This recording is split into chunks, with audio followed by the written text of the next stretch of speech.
방금 읽은 말씀인 시편 5편 1절부터 3절까지의 말씀을 본문으로 주께만 기도하고 바라리이다. 주님만을 바라고 주님께만 기도한다라는 주제를 가지고 하나님 말씀을 함께 나누도록 하겠습니다. 천의 얼굴이라는 표현이 있어요. 보통 배우들에게 이런 얘기를 하는데 다양한 모습으로 나타나는 사람들을 가리켜서 야, 너는 천의 얼굴이다 이렇게 이야기를 합니다. 근데 여러분 정말로 천의 얼굴, 아니 만의 얼굴, 100만 분의 얼굴, 1000만 분의 얼굴 어디까지 할까요? 그건 다양한 얼굴을 갖고 계신 분이 계십니다. 그분이 누굴까요? 우리 하나님이에요. 우리 하나님은 너무나도 많은 모습을 가지고 우리 가운데 임하십니다. 또 어떻게 할 수 있는가?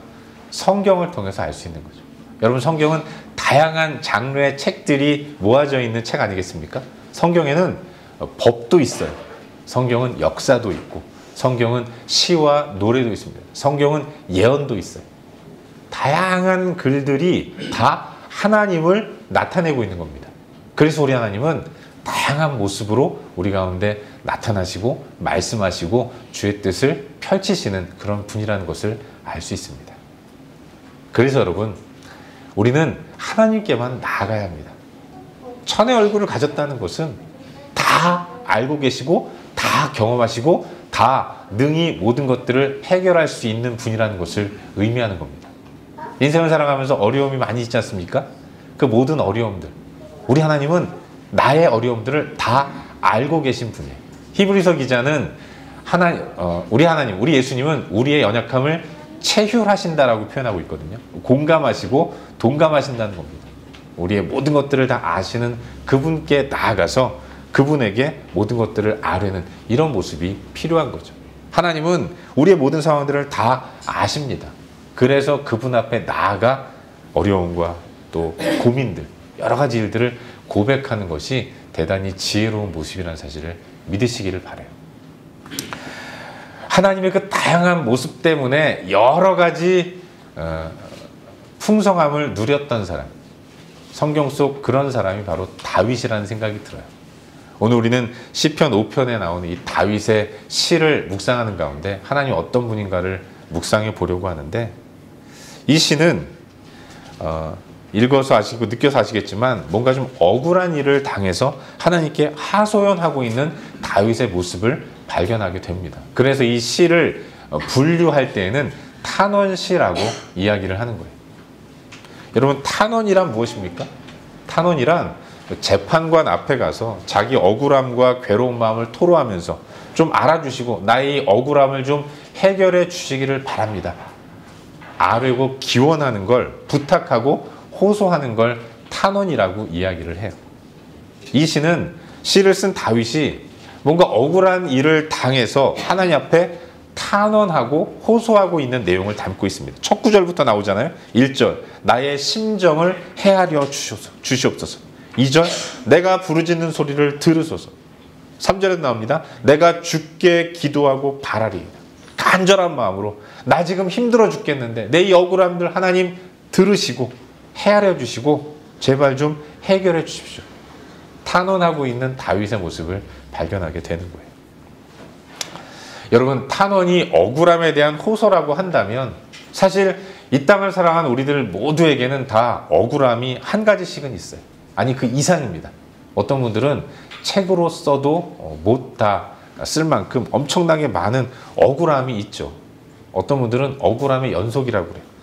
어떤 분은 찬양하면서 살아가는 이 모든 순간이 은혜임을 아네 이렇게 고백하지만 솔직히 그건 찬양할 때만 하는 거고 우리의 삶을 돌아보면 그야말로 살아가는 이 모든 순간 억울함의 연속임을 느끼는 경우가 종종 많이 있습니다. 근데 여러분 사실 내 맘 같은 사람이 누가 있겠습니까? 다 내 맘 같은 사람은 아니라는 거죠. 그래서 오해가 생기는 거예요. 오해 때문에 답답함을 느끼고요. 그러다가 다투기도 합니다. 싸우면 진 사람과 이긴 사람이 있어요. 진 사람은 억울함에 복수를 결심합니다.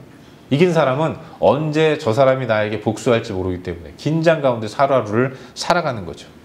이런 피곤하고 어려운 일들, 삶의 연속이기 때문에 우리는 항상 그 가운데서 억울한 일을 당할 수밖에 없는 겁니다. 그런 차원에서 우리의 삶에는 항상 탄원이라는 것이 있을 수밖에 없는 거죠. 왜 그렇습니까? 억울함의 연속이 우리의 인생이기 때문에 그런 거예요. 여러분, 우리 삶이 크고 작은 억울한 일들의 연속이라고 한다면, 그리고 그 억울함을 풀기 위한 탄원이 반드시 우리에게 필요하다면, 중요한 건 그 탄원을 누구에게 하느냐. 이게 가장 중요한 겁니다. 누구에게 호소하고 부르짖는가. 이게 가장 중요하다는 것을 기억해야 하는 거예요.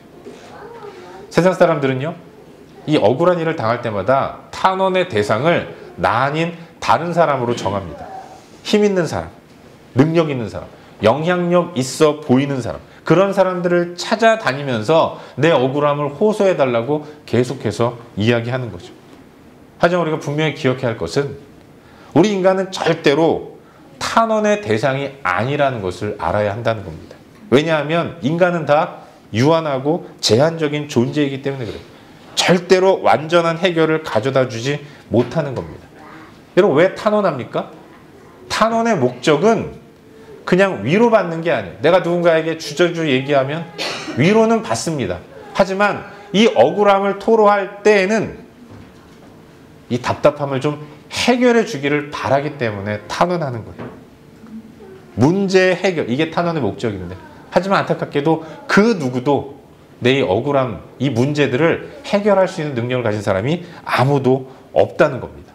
모두가 다 자기 발에 떨어진 이 불 끄느라고 정신없는 그런 삶을 살아가게 되는 거예요. 나는 고민이 됩니다. 근데 이 고민을 아무도 해결해 줄 수 없어요. 그래서 인간은 늘 온전한 해결을 얻지 못하는 것이고, 계속 괴로워하면서 힘든 그런 삶을 살아가게 되는 거예요. 그런데도 불구하고 사람들은 여전히 그걸 그 사람에게 소망을 두고 이 사람 저 사람 찾아다니면서 문제 해결을 요하는 이런 어리석은 모습을 보일 때가 얼마나 많이 있는지 모르는 거죠.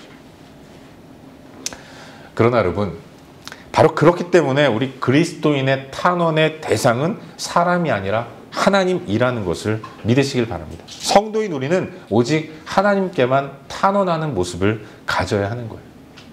여러분, 정말 그렇습니다. 우리 하나님은 전능하시고 전지하신 분이에요. 그래서 우리의 아픔과 우리의 억울함들을 아시고 위로하실 뿐만 아니라 문제를 해결해 주실 수 있는 능력의 하나님이라는 사실을 기억해야 하는 것입니다. 여러분, 우리 하나님은 전지하신 분이십니다. 전지라는 게 무슨 뜻이겠습니까? 전지. 그 전부 알지. 모든 것들을 다 아시는 분이라는 거죠. 우리 억울한 내용들을 다 아세요. 나를 억울하게 만드는 상대의 마음까지도 다 아시는 분입니다. 내가 얼마나 답답한지 다 아시고, 내가 미처 보지 못하는 부분까지도 다 아시는 분이라는 거죠. 그렇기 때문에 내가 어려워하는 문제의 정답을 아시는 분, 그분이 바로 하나님이신 거예요. 그 하나님께 나아갈 때, 그때 하나님은 우리에게 위로를 주세요. 신뢰가 가는 겁니다. 저분은 나의 모든 것들을 아시는 분이지, 그분을 보기만 해도 나는 위로를 받을 수 있는 거예요. 근데 말씀드렸지만 탄원의 목적은 위로가 아니에요. 구체적인 문제 해결입니다. 우리 하나님은 전능하신 분으로서 실질적으로 내 모든 문제들을 해결하실 수 있는 분이라는 것을 성경 우리에게 말씀해 주고 있습니다. 사람은요, 결코 전능하지 못해. 그래서 우리가 사람을 탄원의 대상으로 삼으면 속 시원한 해결책을 얻지 못하는 일이 비일비재한 겁니다. 사람에게 부탁하면 똑같은 반응 일어나요. 여러분, 저만 해도 그러지 않습니까? 누군가가 저에게 찾아와서 탄원합니다. 여러분, 탄원하지 마세요, 저한테. 제가 할 수 있는 일 하나밖에 없어요. 그래, 기도해 줄게. 전 그거밖에는 못합니다. 다른 사람은 뭐 대단할 것 같습니까? 다 똑같아요. 왜 그렇습니까? 능력이 없어서 그래요. 손이 짧아서 그렇습니다.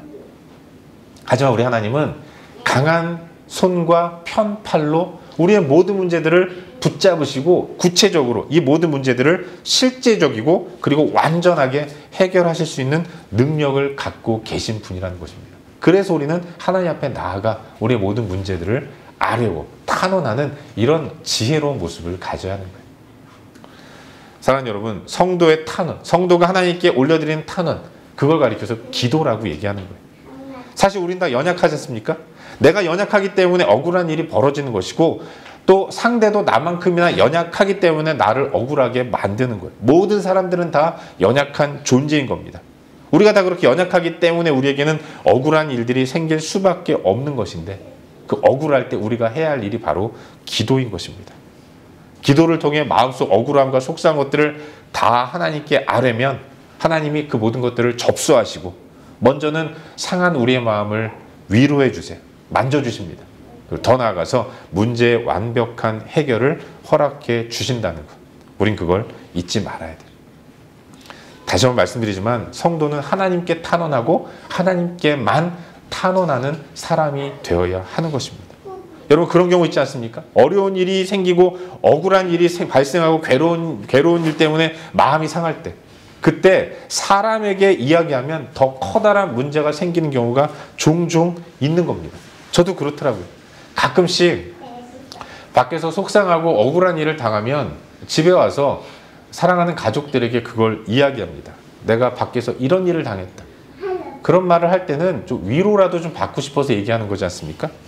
근데 내가 속상한 만큼 당사자인 나도 속상한 만큼 듣는 가족들도 오히려 가족들은 더 속상한 겁니다.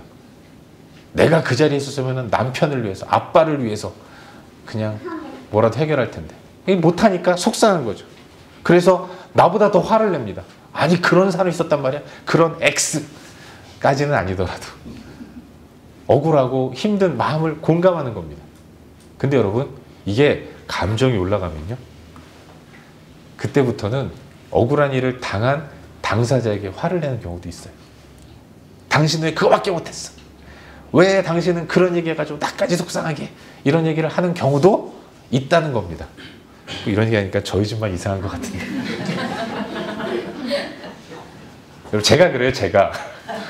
여러분도 마찬가지일 거라는 생각이 듭니다. 사람이 그래요, 여러분. 사람에게 탄원한 것은 이렇게 새로운 문제를 또다시 야기하는 원인이 된다는 겁니다. 하지만 우리가 그 억울하고 마음 상하는 일들을 만날 때 하나님 앞에 엎드리면, 그렇게 하나님께 탄원하면 우리 하나님은 다 들으십니다. 그리고 우리 하나님은 전능하신 능력으로 완벽하게 해결해 주시는 분이라는 거예요. 그리고 그걸 조금씩 체험하면 그때부터 하나님이 신뢰가 가는 거예요. 하나님을 신뢰함으로 나아가는 거예요. 그걸 신앙의 성숙이라고 이야기를 하는 거죠. 여러분, 사람에게는 입을 닫고 하나님께만 입을 여는 연습과 훈련을 하실 수 있기를 바랍니다. 우리는 항상 반대로 하잖아요. 하나님께는 침묵해요. 기도하러 교회 와서도 그냥 아무 말 안 합니다. 아무 문제 없는 것처럼.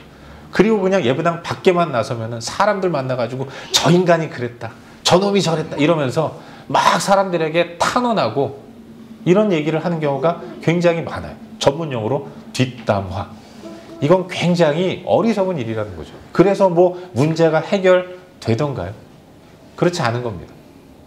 사람에게는 입을 닫고 하나님께만 입을 여는, 이게 온전한 지혜의 모습이라는 사실을 기억하고, 하나님께 입 여는 게 기도잖아요. 그래서 우리는 기도의 자리를 사수하는 이런 모습이 있어야 하는 것입니다. 항상 우리 삶 가운데서 하나님께만 입을 열고, 사람에게는 입 열지 말고 웃어주세요.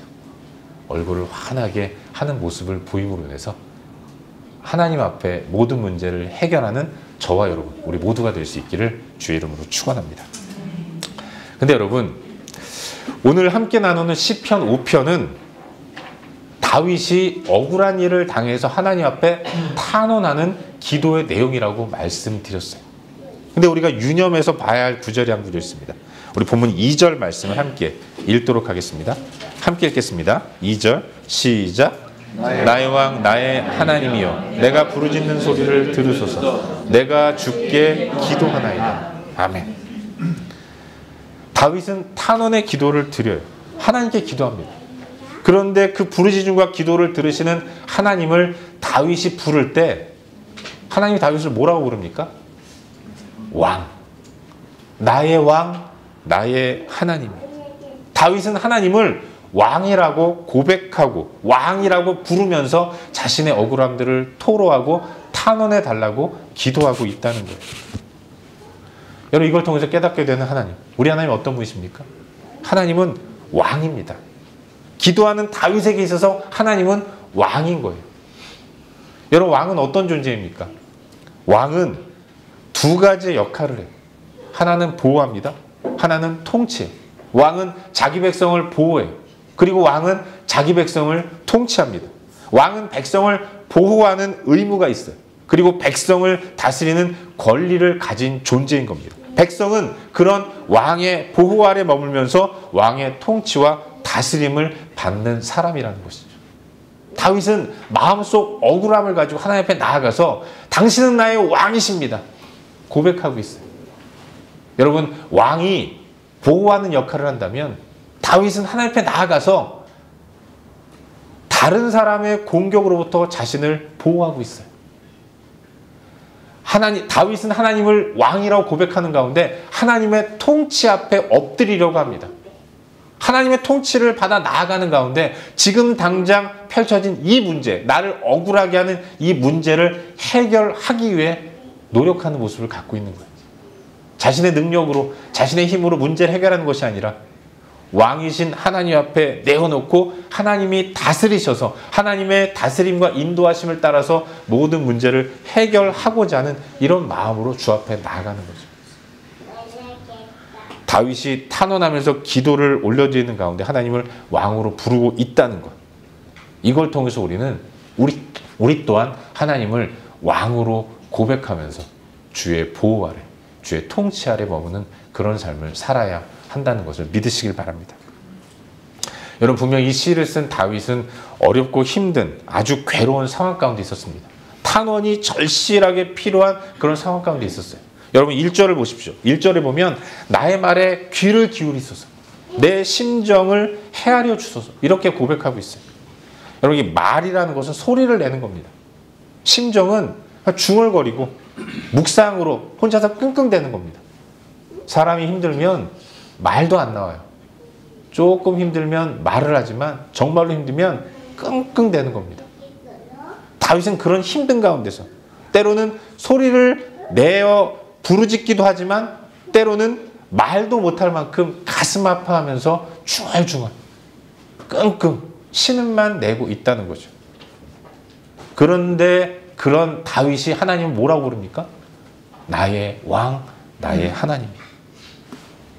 재밌는 건 다윗은 직위가 뭡니까? 왕이에요. 이스라엘의 왕.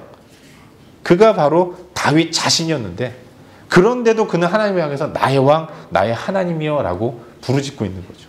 왕임에도 불구하고 스스로 왕의 자리에 있지 않고 내려와서 하나님 앞에 다 맡기고 다 올려드리면서 하나님의 인도하심을 받기를 소망하는 마음. 그게 다윗이 우리에게 보여주는 모습인 거죠. 여러분, 다윗의 고민이 뭐겠습니까? 상당 부분 그의 고민은 이 백성을 어떻게 인도해야 할지에 대한 고민이었을 거예요. 이 모든 아픈 것, 정치 잘못한다고 비난하는 사람들도 있었고 여러 가지 일들이 있었겠지만 그 모든 것들을 다 하나님 앞에 맡기고 내가 비록 왕의 자리에 있지만 내 인생에 우리 나라의 진정한 왕은 하나님이십니다. 주님이 왕으로서 나를 보호하시고 내 백성 보호하시고 이 백성 보호하시고 우리를 통치하여 주시옵소서. 스스로 왕의 자리에서 내려와서 하나님께 다 맡기는 이런 모습을 우리에게 보여주고 있는 거예요. 그리고 바로 그 모습이 신앙이고 그 모습이 바로 신앙을 가진 성도의 모습이라는 것. 우린 그걸 잊지 말아야 하는 겁니다. 사랑하는 여러분, 하나님이 우리의 왕이라는 사실을 믿으시길 바랍니다. 하나님 우리의 왕이십니다. 하나님은 나의 왕이시고 우리 가정의 왕이시고 우리 시드니 우리는 교회의 왕이시고 이 온 땅과 열방 가운데 왕으로 좌정하시는 분이에요. 우린 그걸 흔들리지 말고 매 순간 고백하는 믿음을 살며 살아가야 하는 것입니다. 순간순간 이걸 망각하며 살아가는 경우가 많아요. 우리 스스로 내가 내 인생의 왕인 줄 착각하면서 뭐든지 내 힘으로 뭔가를 하려고 하는데 하지만 내가 왕인 것처럼 스스로 판단하고 내 마음대로 행동하다가 넘어지는 경우가 얼마나 많이 있는지 모르는 거죠. 우린 다 그렇게 연약함을 고백하는 가운데 하나님 앞에 맡기는 모습을 가져야 하는 거예요. 여러분, 왕의 임무가 보호하는 것 아니겠습니까? 나는 내 스스로를 보호할 수 없어요. 왕은 통치하는 것인데 내가 내 인생의 왕으로 나를 통치한다면 필경 멸망할 수밖에 없고 정말로 황당한 일을 만날 수밖에 없는 겁니다. 최고의 왕, 그분은 바로 하나님이시기 때문에 우리는 하나님 앞에 온전히 나아가는 이런 모습을 가지고 나아가야 하는 겁니다. 내가 있어야 할 자리, 그건 백성의 자리임을 고백하고 왕의 보호 아래에 있는 백성, 왕의 통치 아래에 있는 백성이 얼마나 안전한가를 굳게 믿으면서 매 순간 스스로 왕의 자리에서 내려오는 연습을 해나가는 그런 우리가 될 수 있기를 바랍니다. 때로 하나님이 내 삶 가운데서 역사하시고 나를 다스리시고 통치하실 때 통치해서 이끌어가는 길이, 그 결과가 내 마음에 들지 않는 경우도 간혹 있습니다.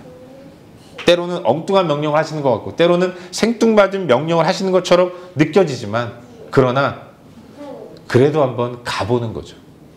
그 결과가 얼마나 아름답고 좋은 것인가를 느낄 수 있다면, 경험할 수 있다면 우리는 다음번에는 좀 더 쉽게 하나님의 말씀에 순종하면서 백성의 자리에서 이탈하지 않고 순종한 모습을 가지고 나아가게 될 줄로 믿습니다.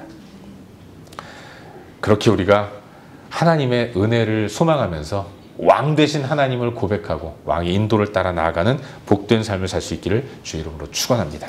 말씀을 맺겠습니다. 연약한 우리에게 있어서 필요한 것은 탄원입니다. 우리 자신, 이 연약함을 매 순간 고백하면서 하나님 앞에 적나라하게 우리 모습을 고백하는 그런 모습을 가지고 나아갈 수 있기를 바라요. 괜히 엄한 사람 찾아가서 그런 사람에게 탄원하는 것이 아니라 하나님 앞에 나아가서 편안하게 우리의 모습을 아뢰는 이런 모습을 가지고 살아갈 수 있기를 바랍니다. 여러분, 하나님 앞에 숨길 것은 없습니다. 여러분, 하나님 앞에 기도할 때에 좋은 얘기만 할 필요 없어요. 너무 예의 갖춰서 하나님 앞에 기도할 필요 없습니다. 우리가 예의를 갖춰서 기도한다면 그 사람은 아직 살만한 사람이에요.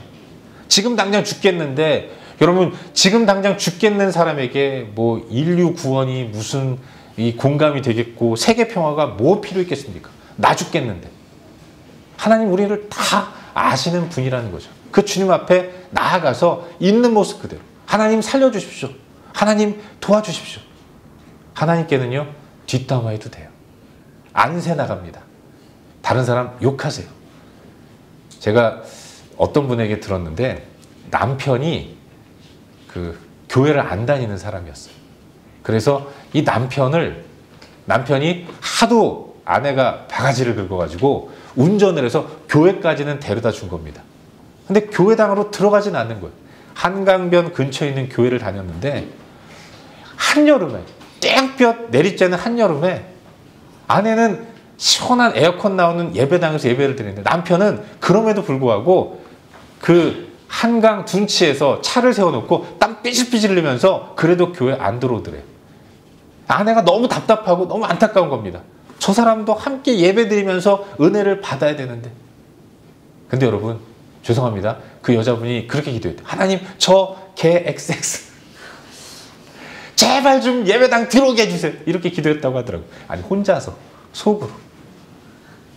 하나님 그 기도도 다 받아주시는 분이에요. 뭘 숨기겠습니까?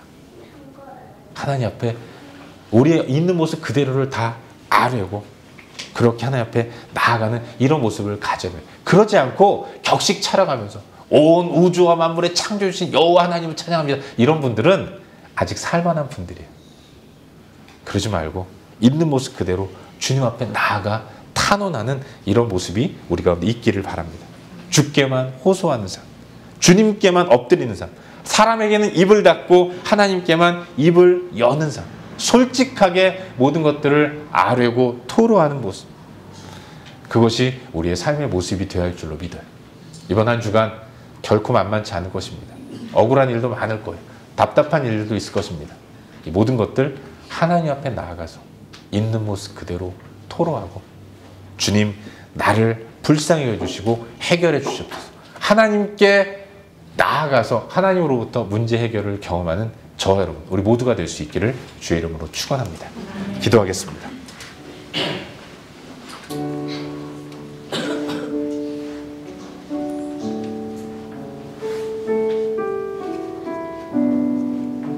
이 시간 함께 기도할 때 말씀을 기억하면서 기도하기를 바라요. 하나님, 하나님께만 토로하는 신앙을 허락해 달라고 기도합시다.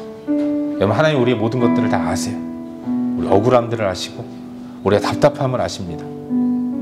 그 하나님께 온전히 나아가서 사람 의지하지 말고 하나님만 의지하면서 기도하고 엎드리는 우리가 될 수 있기를 바랍니다. 여러분, 사람에게 구하면 기도만 해줘요. 해결은 안 됩니다. 나도 할 수 있는 기도, 뭐 그렇게 다른 사람한테 부탁하고 의지합니까? 엎드리세요. 기도하시길 바랍니다. 이 시간 기도할 때 하나님, 내가 주님 앞에 엎드려 기도하는 삶을 살아갈 수 있도록 은혜를 베풀어 주시옵소서. 주님께만 탄원하고 호소하는 이런 모습을 가지고 나아갈 수 있도록 역사하여 주시옵소서. 이 시간 함께 말씀 기억하면서 기도하도록 하겠습니다. 기도합시다. 참 좋으신 아버지 하나님, 은혜를 베풀어 주시옵소서. 전능하신 아버지 하나님, 하나님 앞에 토로하고 아뢰는 그와 같은 모습이 내 안에 있기를 소원합니다. 전능하신 아버지 하나님을 찬양합니다. 은혜의 주님을 기대하며 나갑니다. 주님, 우리를 불쌍히 여주시옵소서. 나를 불쌍히 여주시기로 합니다. 하나님 도와주시옵소서. 아버지 하나님, 억울하고 힘든 일 만날 때마다 사람 의지하지 않을 수 있도록 엎드려 기도할 수 있도록 사람에게는 입을 닫게 인도하시고 하나님께만 입을 여는 온전한 믿음을 내 안에 충만하게 허락하시옵소서. 그와 같은 온전한 믿음의 삶이 내 안에 이루어질 수 있도록 인도하시고 그 가운데서 하나님이 내 삶을 어떻게 돌아보시고 역사하신 일을 체험할 수 있도록 인도하시며 신앙의 성장과 성숙이 내 안에 이루어질 수 있도록 은혜를 베풀어 주시옵소서. 하나님 역사해 주시옵소서. 은혜를 베풀어 주시옵소서. 인도하여 주시옵소서.